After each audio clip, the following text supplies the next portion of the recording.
Hi, everyone. Welcome to the Journey to Developer podcast. You're here with me, Deontay Chantel. Today, we have a special guest. We have Dr. Lee from the state of Georgia, correct, Dr. Lee? I am, yeah. Okay, awesome. Yeah, so we have Dr. Lee here. She is another real estate queen in this business. Dr. Lee is an author. She is a fair housing advocate like myself, and this is why we connected. So welcome to the podcast today. Thanks for having me. I'm so excited.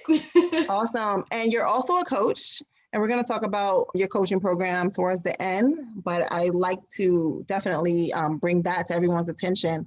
And you know what, we might as well just go into it now. So you're a real estate coach, and I'm assuming based on your new book, How to Be an Anti-Racist Real Estate Professional or a Real Estate Pro. Tell us more about what motivated you to write that book and the program that you have attached to it. Sure. So I have been a real estate educator, coach, trainer, corporate trainer, whatever you want to call it, for over 10 years now. And I would say maybe starting around 2016, 2017, I started making sure every time I taught a class, no matter what the topic was on, it could be randomly marketing or just something not related to fair housing, I started putting fair housing into everything I was saying, because if I was on Instagram or YouTube or some social media site, I would notice that real estate professionals who I knew, and I knew they didn't necessarily mean harm, they were saying and doing things that truthfully were discriminatory, whether it was discriminatory because you're Black or, so race-based or familial status or whatever. So I was like, okay, wait a minute. We're not talking about this enough. Fast forward to, the tragic murder of George Floyd. And now all of a sudden people were like, okay, we want to hear more. So prior to last summer, the summer of 2020, people were fighting me. Like I remember in classes, I would say to people, I am the messenger. I didn't create these laws. Right. Don't key up my car.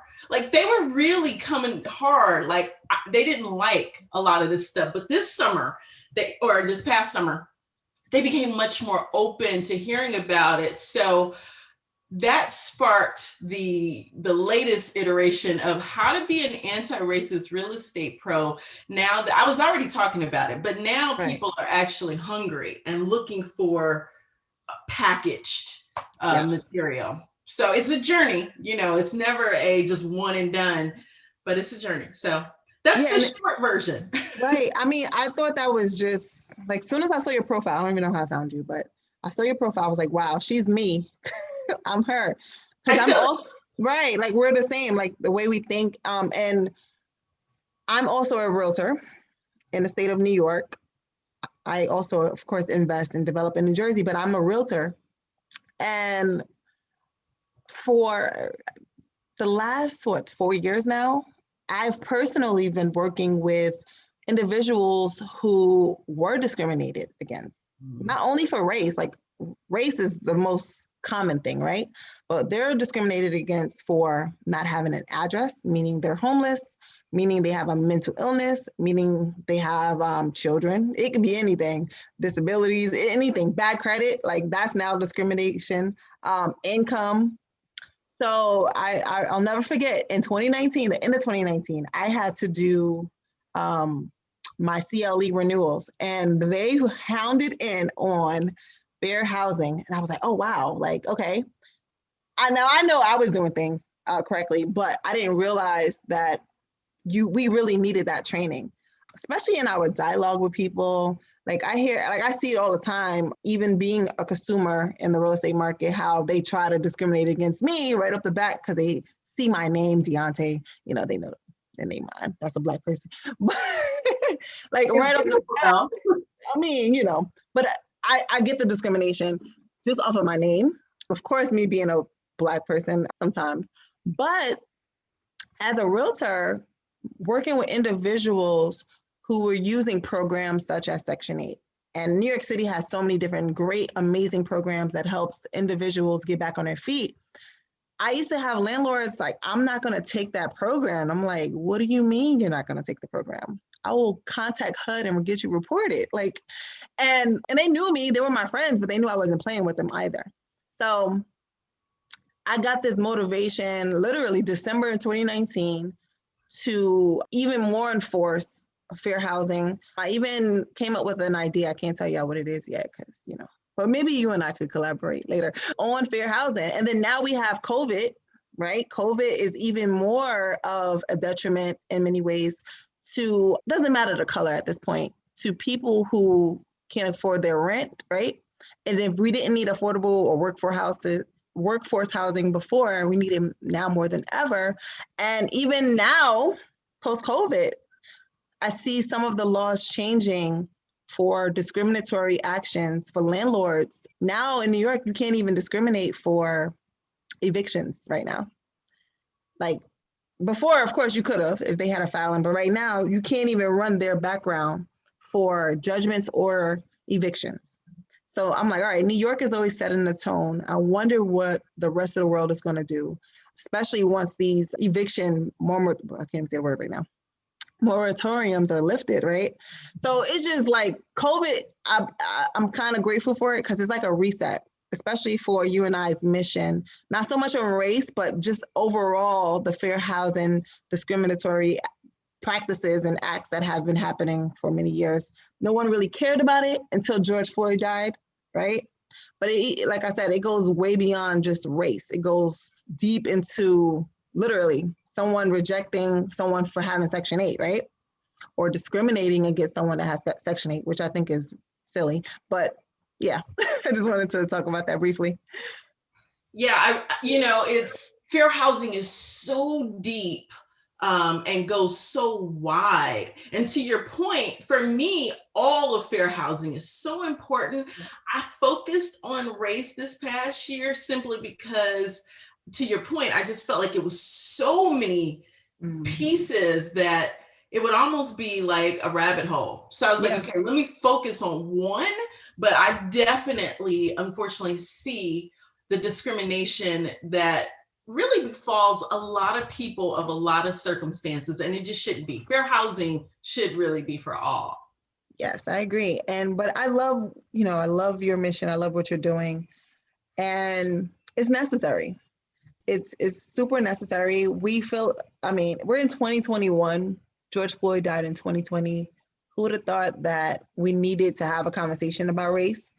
But now more than ever, thanks to technology, we see even where homeowners are being discriminated against more than ever with their appraisals, right? That has been the topic of discussion over the last year. And now, it's been happening for years. They're just getting caught, right? Just like with George Floyd dying, like you're just getting caught because it's being recorded.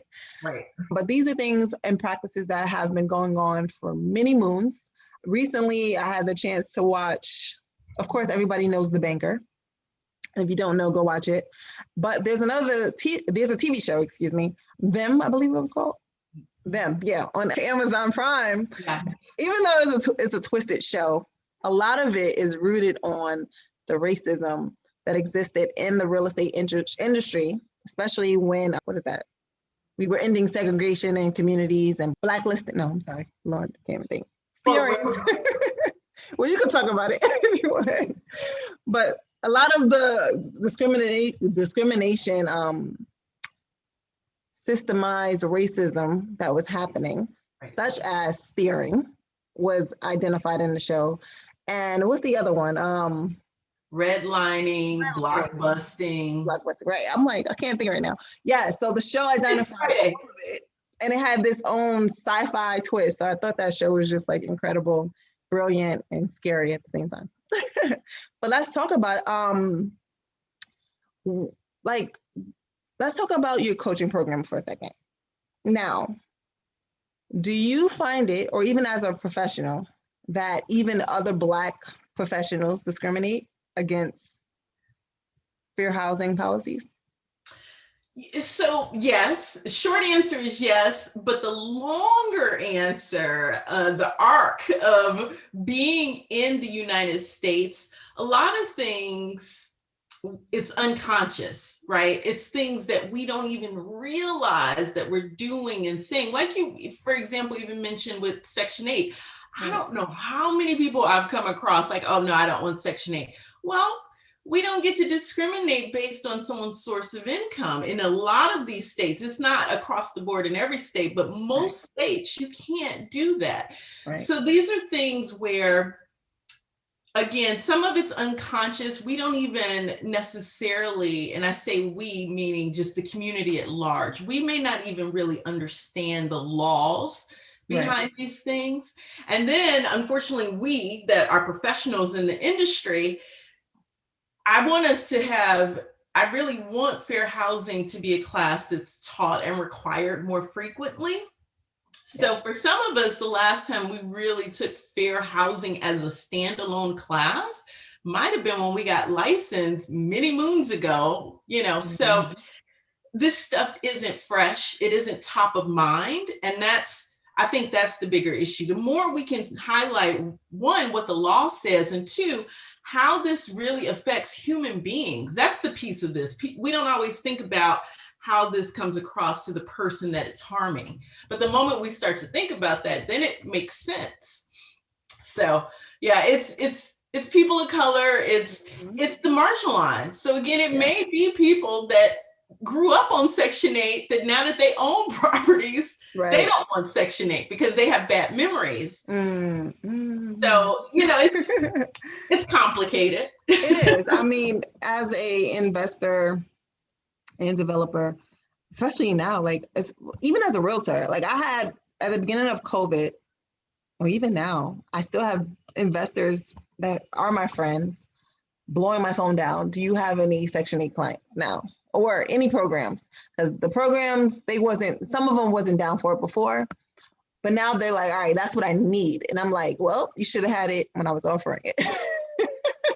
Should have taken it when I was offering it. Now it's not available. No, but I feel like from an investor perspective, like why wouldn't you want guaranteed money from the government? I've always said that I had many a Section 8 tenants. I love it. Like, because you still have to vet people and still review their application. I feel like that was the piece. A lot of people don't actually still review applications. You still can say no to somebody. And I feel like, I mean, as a Section 8 landlord, I haven't had any bad experiences personally. Me neither. But bottom line is, these programs are there to help people get back on their feet. A lot of people use it for such. Now we have programs where through Section 8, they can become homeowners. And let's talk about homeownership. It looks like you're also an advocate for homeownership, specifically in demarginalized areas such as the Black communities. So let's talk about that. Are you also like a HUD certified housing counselor as well? I never did do that official certification. Okay. I got my license on so I'm from a real estate family. I'm second generation real estate investor, but I got my license as an agent. I was already I own different apartment buildings, but I got my license as an agent when the market was crashing back in 2008. Okay. And HUD was the thing to do, but it was, I guess because the market was so bad, they still gave you referrals and let you do a lot of their deals, even if you weren't official. So I never did officially. But I feel like I'm honorary. Yeah. I mean, that's fine. I feel like as long as your motives are in the guidelines, it's fine. One of my partners, she we'll say she does work with HUD directly. They're certified a housing counselor. Nice. And they talk greatly about, of course, homeownership and the Fair Housing Act and all that good stuff. So I think it's necessary. I just figured let me ask, because it would go greatly with your background. But what does homeownership mean to our community, in your opinion? Yeah, so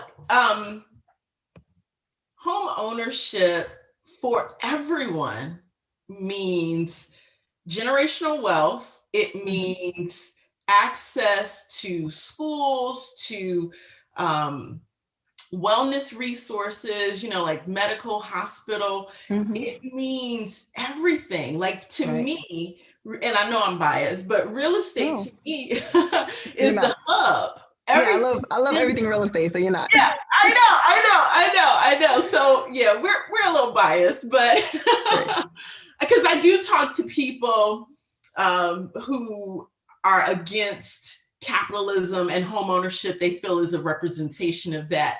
But I feel like no matter where you stand in this system, home ownership is still one of the biggest ways most people, again, not only build wealth for themselves, but now they create a legacy for their family.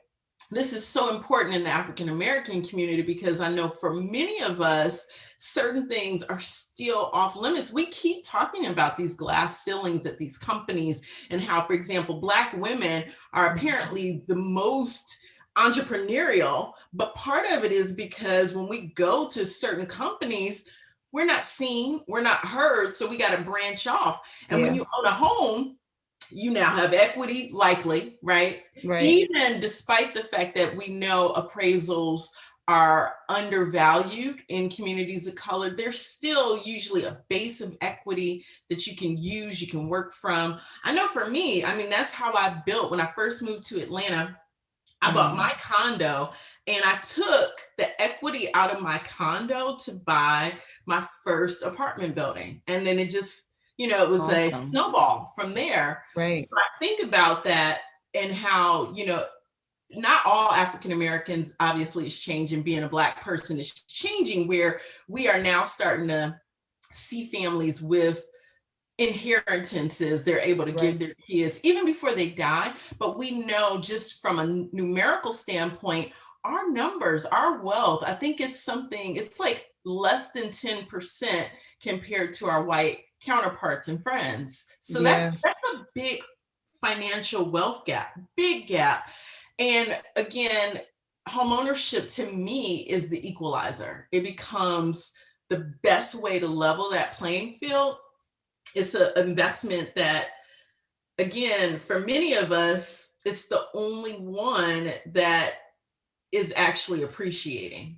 We have a lot of things that depreciate, but that's one of the few things that's appreciating. So I agree 1,000%. Now let's actually talk about you as an investor, because I didn't know that until you just mentioned it. So like you said, you were able friends. I've been listening to your podcast. I've heard since we connected. I've been listening to them. So. I hope you like it. Love it. Yeah, it's great. It's me. Like I'll probably edit this part out because we just rambling now. But it's a great way for me to honor God and show my journey and show how I developed as a person while on my journey to becoming this big renowned real estate developer that God said I was going to be. You know what I'm saying? So I have to talk about my spiritual journey. I have to talk about the Bible. Of course, everybody's not going to be a Bible believer, but I still believe that there's some great attributes that the Bible does carry and hold, and that again has transformed and developed me personally. So that's how I came up with the brand. So I'm glad that you like it. But as an investor, I love that you mentioned that you were able to buy a condo in a progressive market such as Atlanta. I actually lived in Atlanta briefly as a child. And the Atlanta that I grew up in for a year and a half is not the Atlanta now. It's totally different. Now Atlanta is literally like a DC or a New York City. So whoever did buy in Atlanta before Atlanta became Atlanta, their asset appreciated tons and tons of money. So I love that you took something as simple as a condo, took the equity out of that, and then you reinvested that money. You didn't blow it, you had a plan. So you reinvested your equity and proceeds in an apartment building. And from there, you said that your portfolio has, I don't even know, I'm sure it has grown tremendously since doing that, correct? Absolutely. And I don't want to take credit. I'm second generation. So my dad was like, and not just my dad, really, most of my friends and family were like, wait a minute, you're from a real estate investment family. What are you doing in Atlanta not buying up stuff? So they got on my back, and I had only been in Atlanta for probably a year. I've been here now for 20 years, but they were riding my back. My dad, I mean, you would have thought I had lived here for 50 years and didn't invest. I was like, wait a minute, it's not even been a full year. Can I get my bearings? Can I know which Peachtree Street is Peachtree? You know, so, but yeah, no, they pushed me, and I'm glad they did, because at that point I was fresh out of college. So I was probably a little scared to do it on my own. Even though I grew up in a family, it was never me on my own. But, once you do it once, just like any part of real estate, once you buy a house once you start investing once you even become a real estate professional, you get a bug. Yeah, it's addictive. It is. Like, it's sad because now it's like I can't even turn my brain off from real estate. And I get people trying to get me to diversify my assets. And I'm like, yeah, I just know with real estate, it's kind of a guarantee. And I don't have to be on a computer punching numbers, especially with stocks. Like, I don't have time for it. But of course, stocks is a long-term thing. But real estate, everything real estate, I don't care if it's even funding someone's project, like all things real estate, I definitely try to monetize it. So that's great. That's a blessing. You grew up in a real estate family. It's so funny. I don't know if you heard it on the podcast. My dad was actually an investor. I'm telling you, I was like, we're twins. This is my long lost sister. Right. The only difference is, unfortunately, he didn't raise me. That's the only difference. So I don't know. Like, I'm telling you, God's hand was all over it, because, and I'll probably, I'm about to talk about it now, since you probably didn't hear that part. I wound up getting into real estate. I always loved it. I always liked the idea of it. I love properties and looking at luxury apartments in New York City.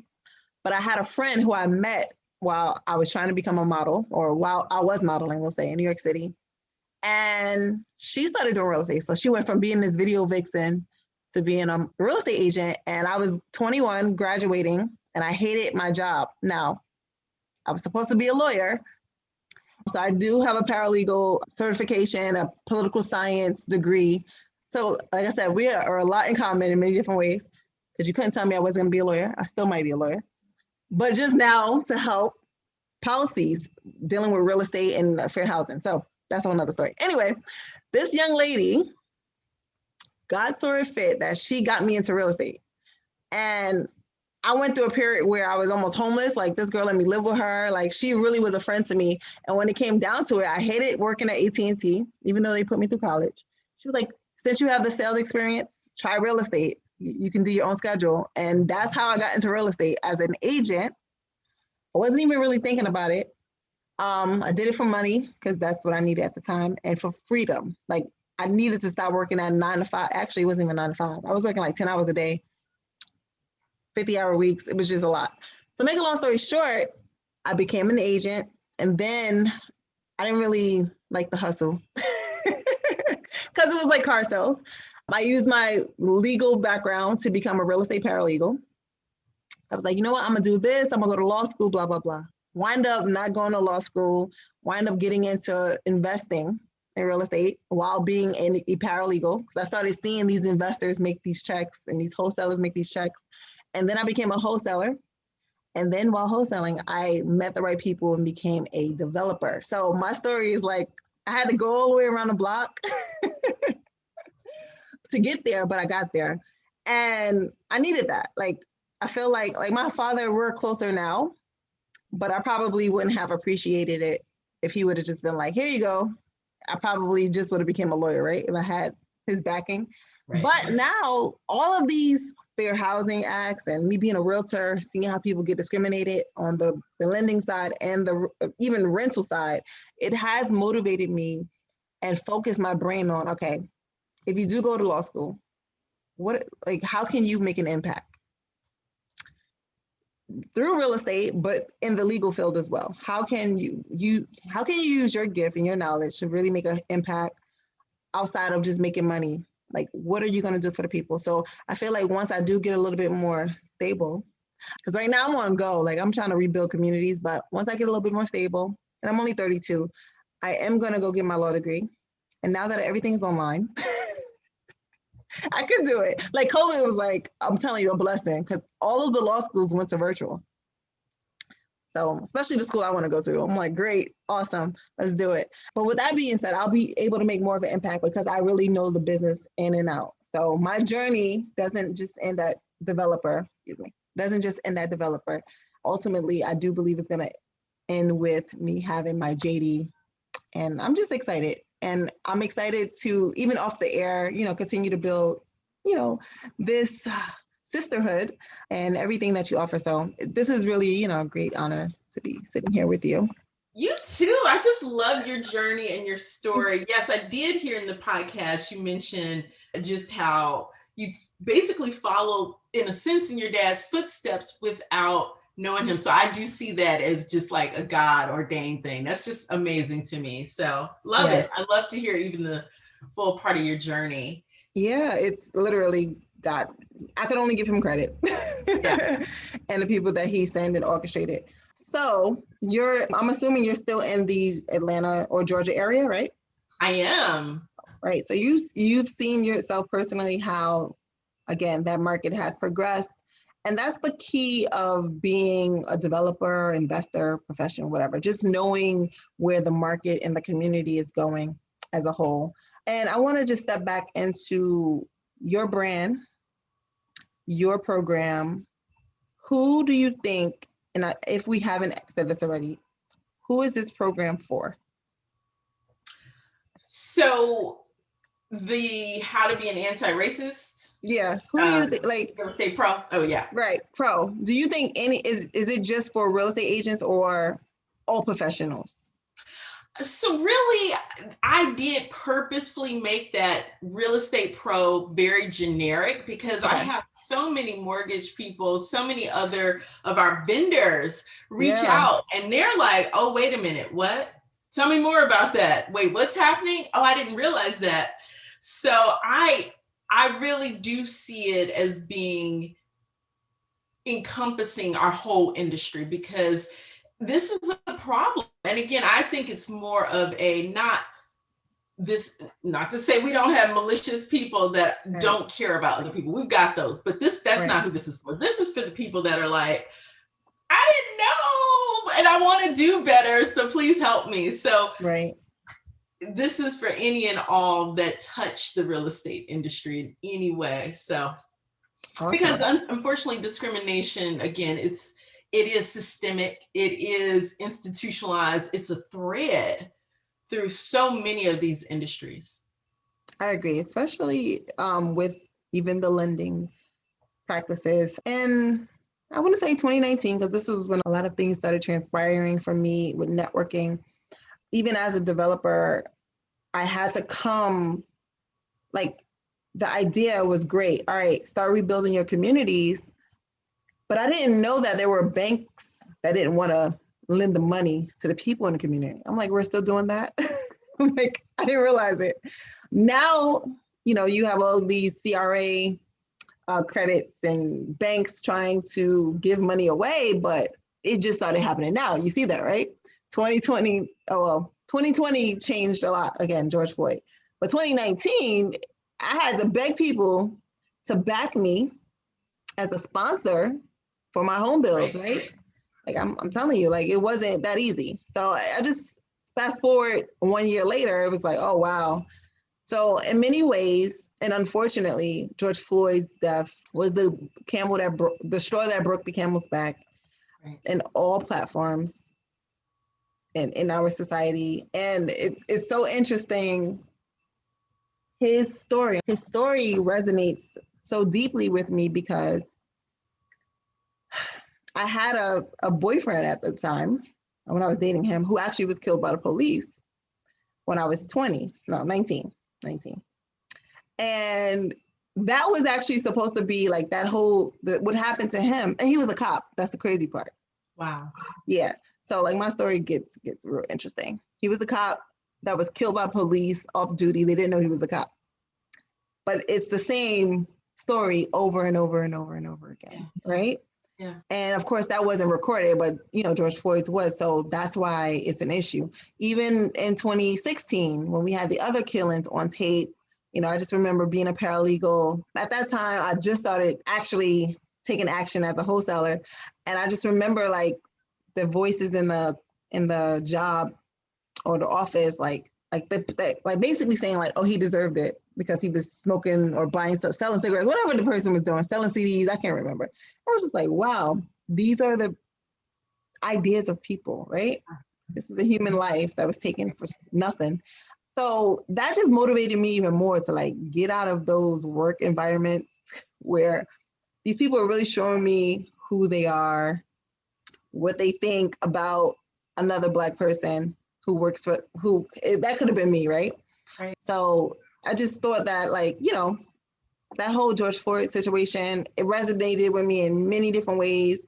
Unfortunately, I felt numb to it because I've seen a lot transpire from 2008 when my boyfriend at the time died to 2020. So it was like, wow, how many more people we have to lose? But I think that one really changed everything, and it's died down a lot by the grace of God. I think we had like 2 more after him, right? But I don't know. I feel like this summer we're okay. We're in by the grace of God, I'm praying over our Black men and we're in the clear. But anyway, I'm sorry, I'm rambling. No, it's important. I'm sorry, what you saying? No, it's very important. It all really changed so much to the point where, again, Black people have seen it, right? But the fact that it took a global stage. Right. Yeah. And I would say, as a real estate coach, what else are you teaching? Are you teaching? Mm-hmm. So again, I weave fair housing into everything, no matter how random it may seem. Like, how does this fit? Right. I've had people say that, like, how come? I don't care. I'm going to always talk about that because, again, we just need more exposure on that. But another one of my favorite topics, like I said, I got started on the sales side of real estate during the Great Recession back in 2008. Right. And for me, when I got started, I will never forget how my brokers at the time were like, oh, you need to door knock, you need to cold call. It wasn't working because the market was collapsing. And so it's a layer. And I'm a Black woman, so to door knock, and I live in the suburbs of Atlanta, to door knock in Dunwoody, Alpharetta, I will never forget, one man said to me, and I was so appreciative, he was white, and he said, you seem nice enough, but you should not door knock out here. I would hate for someone to mistake you as a criminal.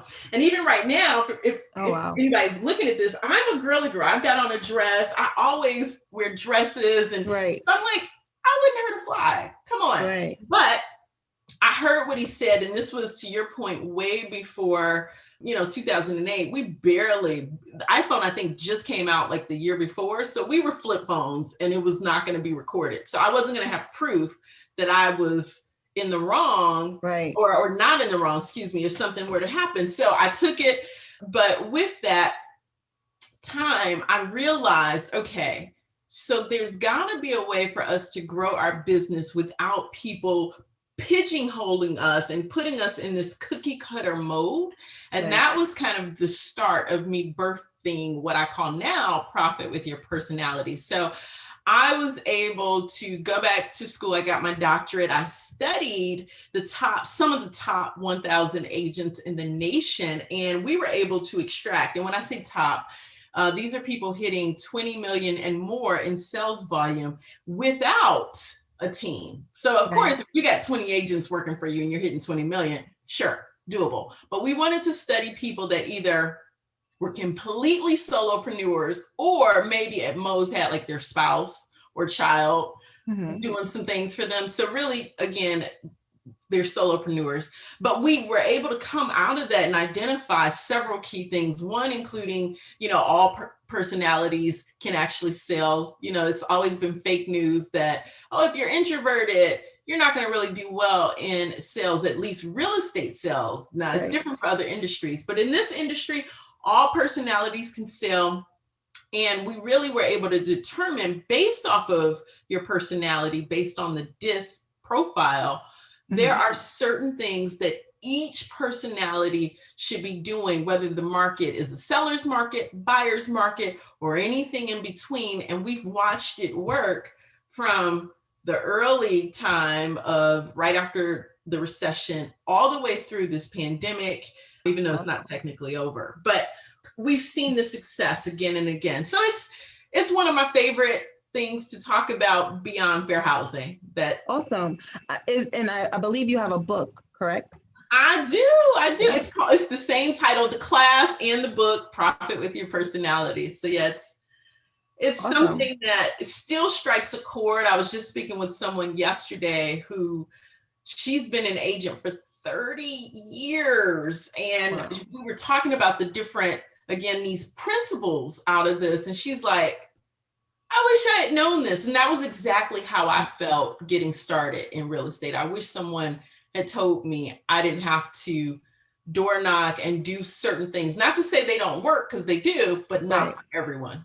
Yeah, so. I agree. First of all, I'm going to go buy the book, support.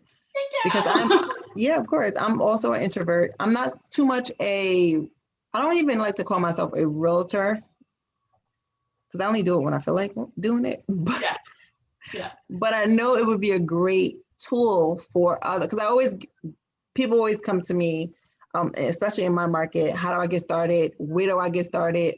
Oh, I want to get started as a realtor. And I'm like, okay. And some of them do have different personalities. Believe it or not, I'm an introvert. You wouldn't know that. But I am, or maybe I'm in the middle. But either way, you have to use what works for you. And would door knocking work for me? It probably wouldn't either. However, I also am a hustler too. So like, I'm in the middle. Like I do appreciate money. So I don't mind going out there getting it. But starting out as an agent in New York City, I was not door knocking. And that's why I wasn't able to like make the money compared to others. So thank God for the internet. And I'm sure you have a lot of great things in your book that I could probably even use now in any aspects. I'm going to go support, and I encourage everybody listening to go support as well. And I saw another book. You might as well just tell us about all your books. Yeah. So now this year, How to Be an Anti-Racist Real Estate Pro. That was my fourth book. Okay. So there's Profit with Your Personality. I am a co-author of another book called Resilient Real Estate Women. I wrote one of the chapters. We all wrote different chapters, and it's women from all over North America. So Canada, US, and it was pretty cool. We wrote this through the pandemic. So nice. Again, the resiliency talks about really right now what's going on. And then the fourth book, is Plan to Win. That was the very first book I did. Plan to Win is a workbook, and it was more for new agents. Again, more of a workbook on how to get started. The only thing, people tell me they still like it in 2021, but I will say when I wrote that back in, I think 2014, okay, I focused a lot on social media in that, which I try to use evergreen topics that don't necessarily get old, but still social media has really changed and evolved. Yeah. So yeah, I probably need to do a revision. I mean, but sure, it has a lot of substance. Everyone should definitely go check it out. And we're going to ask you to tell everybody how they can get in contact with you. How can they sign up for their program? I'm sure we're going to add that to the bottom of this once it is aired. But let everybody know how to get in contact with you and how to work with you. Sure. So everything for me is Learn with Dr. Lee, and that's on Instagram, Facebook, YouTube, and if you throw a .com on the end, that's my website. So Learn with Dr. Lee, Lee. Awesome.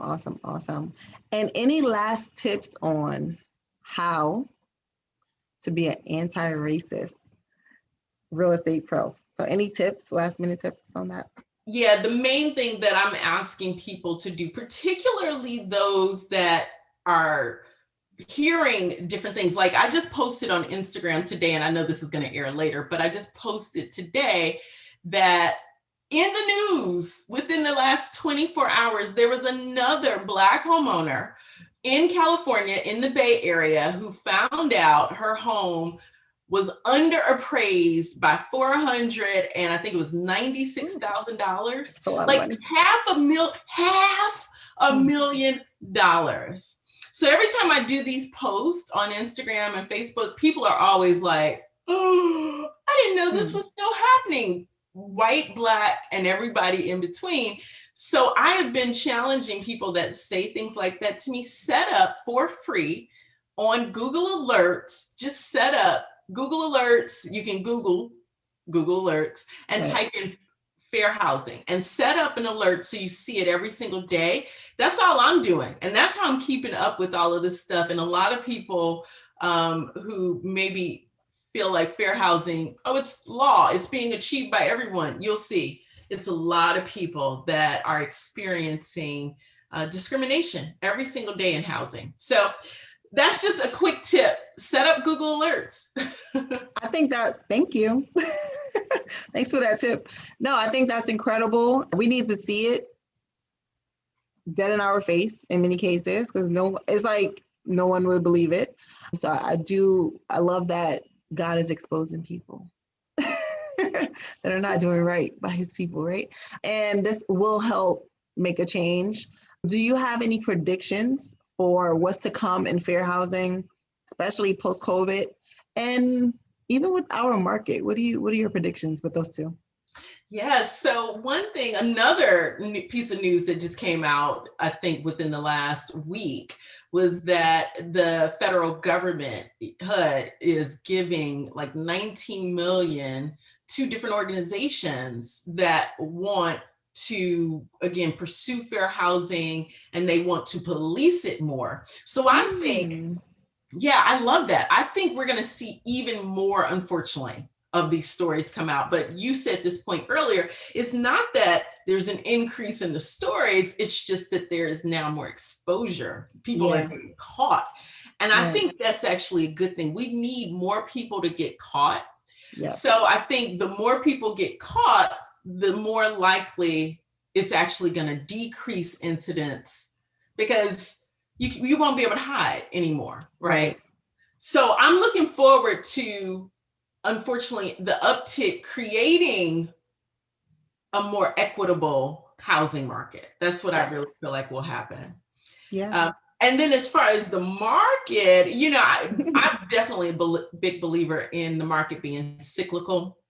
So we're already starting to see, just based off of the numbers from NAR, the last month was the first month in maybe about 8 or 9 months that things are actually slightly, I think it was only 1%, but it was slowing down.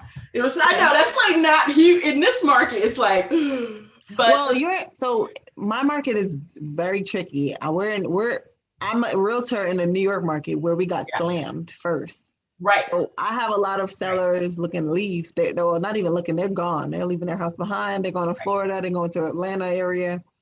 So our market, I didn't really see what everybody was talking about. Like I had maybe 100 people per house showing up, not at the same time, but at 2 different or 3 different open houses. But in New Jersey, where I live, you have people lined up, wrapped around the corner, trying to get in the house. I didn't see that, but it's really the New Yorkers going to Jersey. Right. So it's a different market. So I don't know. We'll see. I did think that they weren't going to back up the homeowners, but I think they will. The landlords, I see a lot of grant programs in New Jersey and New York where they're paying rents. I do feel like you and I, being advocates, you just mentioned it, definitely tap into those programs that HUD is willing to allocate to expose more people. And we got to figure out a solution, right? So I think both of us were in a solution-based mindset, and ultimately is going to impact our people, or all people, not going to say our people, but all people that need the assistance. So I just commend you. You're incredible. We're going to talk more. Thank you. When I come back to Atlanta, we have to link up. I was just there. And if you're in New York or New Jersey, feel free to reach out to me as well. But we will be in touch. And God bless. This was great. Thanks for having me. You're the best. Yeah, I definitely, again, I'm super excited to know, as many people as possible that are thinking about how we can make the world, and particularly real estate, more equitable. So I'm Yes. so glad we get to connect. Awesome.